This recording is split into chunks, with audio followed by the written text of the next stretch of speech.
What a amazing PLE that I just watched.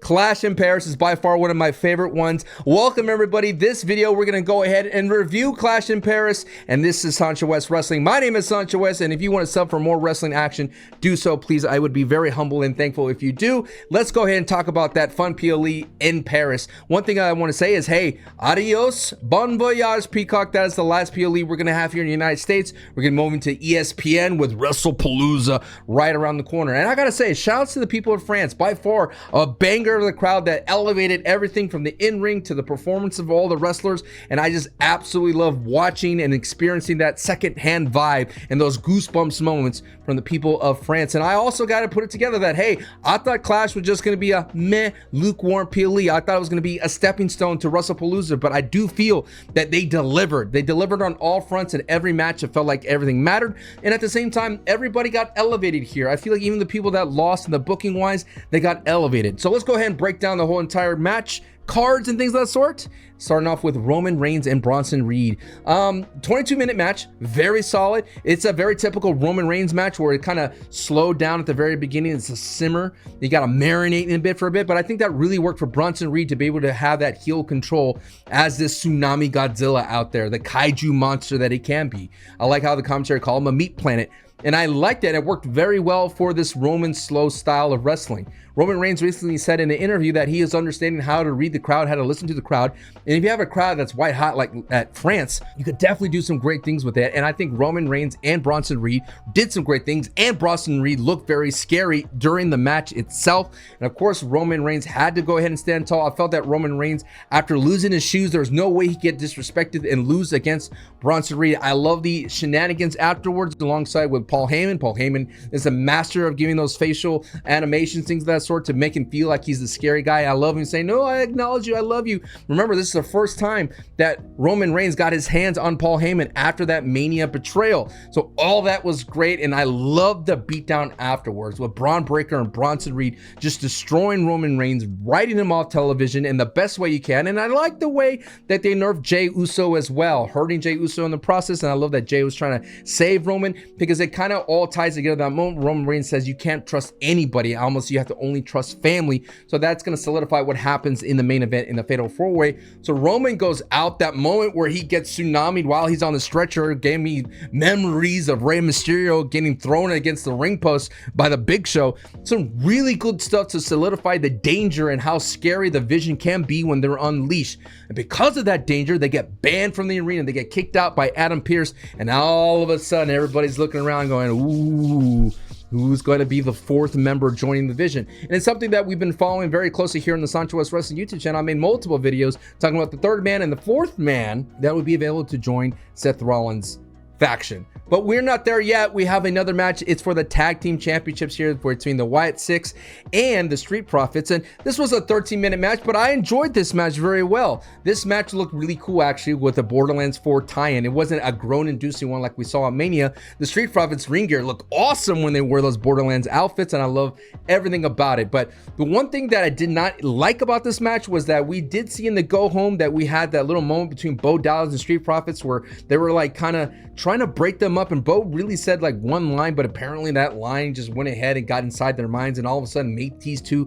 of Dawkins and Montez Fords all of a sudden start to resent each other. It's clear to me that they didn't have enough time to brew that very correctly, so when they microwave a moment like that, all the kind of friction that they had early on didn't really work for me, because they seemingly dropped that later in the match. Like, if you're gonna have Dawkins and Montez Ford not trust each other, do blind tags and things of that sort, let that all those moments lead to them losing, rather than a heel Uncle Howdy and Nikki Cross getting involved, which I did like a lot, because I do feel the Wyatt Sicks feels too segmented. They should work as a family, with like they did at SummerSlam, to be able to secure that championship in the ladder match. So because the Wyatt Sicks work as a family, there are this big solid force, and who in the tag team division is going to take them down? And I like this idea that in order to overcome the Wyatt Sicks, you got to beat all six of them, including Uncle Howdy and Nikki Cross and Eric Rowan. But I like that, again, Street Profits are always good, and they're going to break them up, and this is the thing that leads to their breakup.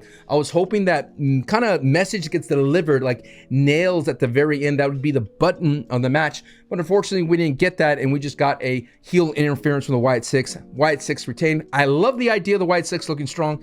especially heading into the spooky season. And next match, we have Becky Lynch versus Nikki Bella for the Intercontinental Championship, 13-minute match. And I gotta say, I've always felt that the IC title for the women's side of things has been elevated, dare I say, bigger than the actual main titles of the heavyweight, or whatever you call it, the women's world championship. It just feels like Becky adds that to that. And like I mentioned, the entire PLE, Nikki Bella came off as she's an elevated, a legendary character, a legendary wrestler out there. There's a lot of people in my watch party, some people were just like, ooh, Nikki Bella. And there's a lot of people out there, maybe like you, go, oh, Nikki Bella. She comes from a bygone era, the diva era that shouldn't really stand toe or kind of hold a candle to the current era. But I think that Nikki Bella actually showed out. And I like the idea that WWE elevating, the extra W in there, WWE elevating Nikki Bella to the thought like, hey, she's a legend. She could hold her own against Becky Lynch. And Becky Lynch barely got out of that. And they introduced a new move into Becky Lynch, and that is the Lynch pin, as Wade Barrett called it. And that's something that has been a callback with the Lyra Valkyria matches. Becky uses that on Nikki, so that's the way it's gonna be. I think of like something like a Gunther adding the sleeper hold, where it's gonna matter if someone overcomes the Lynch pin. So that's going to be something that I'm hoping that happens very, very soon. And next match, we got Rusev versus Sheamus in a good old-fashioned Donnybrook match, 20 minutes. I was hoping for a Rusev win. I wanted a Rusev win. I love Sheamus. And I think the only thing that was missing from this match is, yes, it was expected to be a car crash. Yes, it was expected to be a lot of furniture, a lot of crazy things that was used throughout the match, a lot of crazy spots, especially this big barrel that was being set at the bottom right of the ring. For me, I just wish it had stakes to it beyond just a spectacle, right?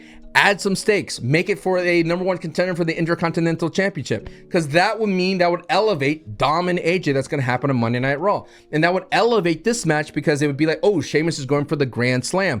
And Rusev is trying to regain his footing back in the WWE. They would have worked very well. What we got was a great match. What we got was the right result in my mind to get Rusev into the next level, to make him someone who's dangerous for the heavyweight title, or dare I say IC title. But imagine if we all of a sudden get now the winner faces Rusev between AJ and Dominic Mysterio faces Rusev. Like, then that would be a great match for AJ going into his first title defense against Rusev, and that would elevate Rusev. But regardless, we get Rusev using his accolade with the shillelagh. That was a cool moment. Banger of a match. I absolutely loved it. If you're a Sheamus fan, I understand why you hate it. It always feels like Sheamus shows out and he loses in these banger matches, but I don't feel that Sheamus is going to go away completely. But I am happy that Rusev could move on to chasing gold with this jacked body. In the next match, we have John Cena versus Logan Paul in just a straight up singles match, a 26-minute banger. This was a great match. One of my Logan matches and things of the sort in his past, when you look at Logan versus LA Knight, the only thing that Logan has to deal with is Logan always said that people say like his matches are too drawn out, right? They're kind of rehearsed and things of that sort, that they plan these things.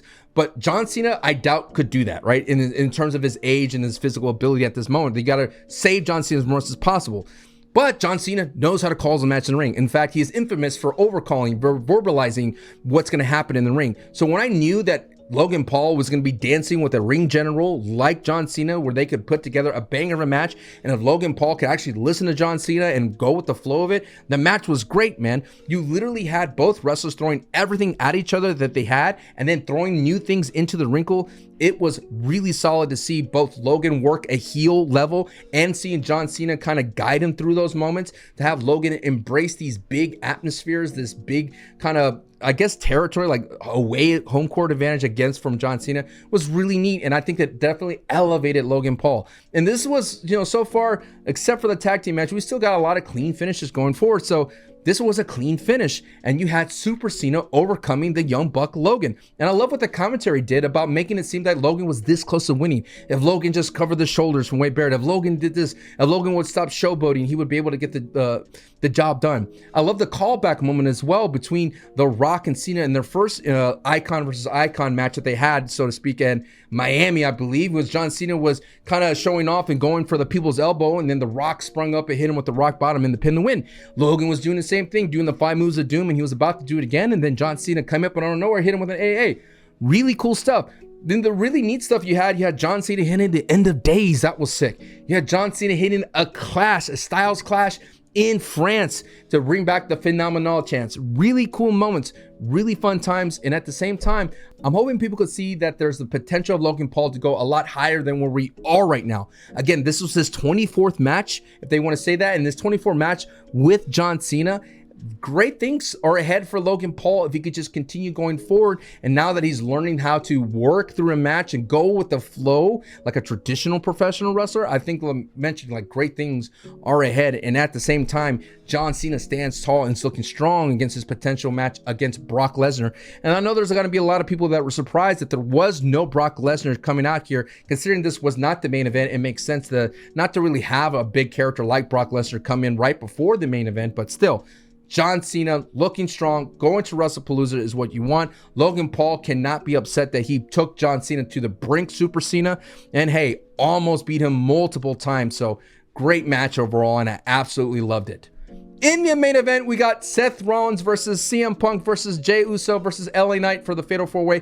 This was a 25-minute match, and if you look at it, both Bronson Reed and Braun Breaker were banned from the arena after they sent Reigns to the hospital. So a lot is on stake. And like I mentioned, already people were saying the fourth member will come inbound. But let's talk about the match itself. LA Knight. Phenomenal performance of LA Knight. MVP for me. There was a lot of moments where LA Knight dominated all the different three wrestlers, right? LA Knight was doing everything underneath the sun. LA Knight had a moment where he was really close and he almost won twice, and all of a sudden Jey Uso was the one that stopped him. LA Knight, I like that storytelling that LA Knight went the extra mile and went for that big elbow drop to the outside of Seth Rollins, understanding that what he does is not enough to win a championship. So LA Knight took a risk, took a gamble, went for that big elbow, and he missed, and he cost him. And I like that storytelling. And I wanted to say there was a lot of that storytelling throughout this entire PLE, but I really paid attention to it in this match. I like Seth Rollins' animosity, his hate to CM Punk would always take over. There was also a little moment where LA Knight had the opportunity to hit a BFT on Seth Rollins, but instead he saw it and he shoved CM Punk off the apron into the table to get his payback for what happened on Monday night. Same thing with CM Punk super kicking Jey Uso at the start to get the payback, and I love that. At the same time with Jey Uso, when they're all working together to try to shield bomb Seth Rollins to the table, Jey Uso super kicks CM Punk and super kicks LA Knight to say like, hey, I remember Roman Reigns said not to trust anybody, not to work with CM Punk. So there's a lot of these moments everywhere. I love the whole yeah yeet moment that you had with LA Knight and Jey Uso going up against Seth Rollins. I love the one-on-one match you had between Jey Uso and LA Knight. And of course, you can't talk about Seth Rollins and CM Punk. Those were great moments. But when you talked about it, I think I mentioned it with Seth Rollins saying, I hate your family. I hate you. You're never going to win this belt. And I hate your family. You remember these lines, okay? I hate your family. But it's kind of out of nowhere, right? There's those often times where a wrestler says something, you go, huh, it's strange to say. We know Seth Rollins actually does hate CM Punk a lot, kind of sort of, right? At one point, said some heinous things on the podcast about CM Punk. But anyway, we have that moment, right? We have Seth Rollins going on the outside, bang, bang. And I forgot to mention the cool interview that they had with Seth Rollins, like, I don't need anybody. We got to put a pin in that. Because he basically said, I don't need Braun Breaker, I don't need Bronson Reed. I could do this on my own. I don't need Paul Heyman. I love to call back to that later where he's like looking for Paul Heyman. He's like, Paul, where are you, Paul? But I love that fire promo that Seth Rollins trying to remind everybody who he is. He's one of the best in the world, right? Love that moment. I love that Seth Rollins. Anyway, flash forward to the ending moments here. Seth Rollins takes out Jey Uso on the outside, takes out LA Knight on the table with the curb stomp. And then he's trying to set up in a very sadistical way the chair curb stomp, misses that. CM Punk comes back, hits him with a go to sleep. And then just like a replay that happened at Raw on Netflix, the first one, boom, draped over him is Seth Rollins, CM Punk going for a second GTS. You're like, oh, here we go. It's going to happen. And of always, of course, if the camera is really tight up close, you know something's going to happen. And out comes a figure dressed in black as always with a hoodie and a mask. And you don't know who it is. But I was like, this person has a very small stature compared to other people. It is not a bloodline member type of situation. It's not a Tala Tonga or a Tonga Loa type situation. And boom, low blows CM Punk. Bang! And revealed it's Becky Lynch as the fourth member joining the Vision, which is interesting because on the Wrestling School podcast with my co-host Santi, I said, wouldn't it be cool if Becky and Seth Rollins joined together? Because there has been a long time since a power couple is able to take over the WWE. Someone in the comments said, well, Triple H and Stephanie McMahon. Yeah, but Stephanie McMahon is not as great as a wrestler as Becky Lynch. But Seth Rollins and Becky Lynch coming together, joining the Vision. Becky Lynch looking so awesome with all her outfits, with her hot husband joining all the fun, and they look great together. And if Becky Lynch joins the Vision, this will create a schism between the Vision because you know, now Seth Rollins is going to be with his wife and he's going to work with his wife, and then Braun Breaker and Bronson Reed. Remember, Seth Rollins already said, I don't need him, but he needed his wife. And Seth Rollins says, I'm always 2 steps ahead. So here we are. The vision has been put together. Seth Rollins, Braun Breaker, Bronson Reed, Paul Heyman, and Becky Lynch going forward. And remember what I said. Seth Rollins told CM Punk, I hate you and I hate your family. And guess who's married to CM Punk? AJ Lee. We could get that match at WrestlePalooza, CM Punk and AJ Lee versus Seth Rollins and Becky Lynch. I like that. I like that a lot. Well, let me know what you thought about your experience watching Clash. I'm going to miss it on Peacock. We're going to be on ESPN. Again, shout out to the crowd in France. If there is a WrestleMania in France, brother, I'm going there. Y'all deserve a mania. Adios. I bid you adieu. I'll see you on the next one. Peace.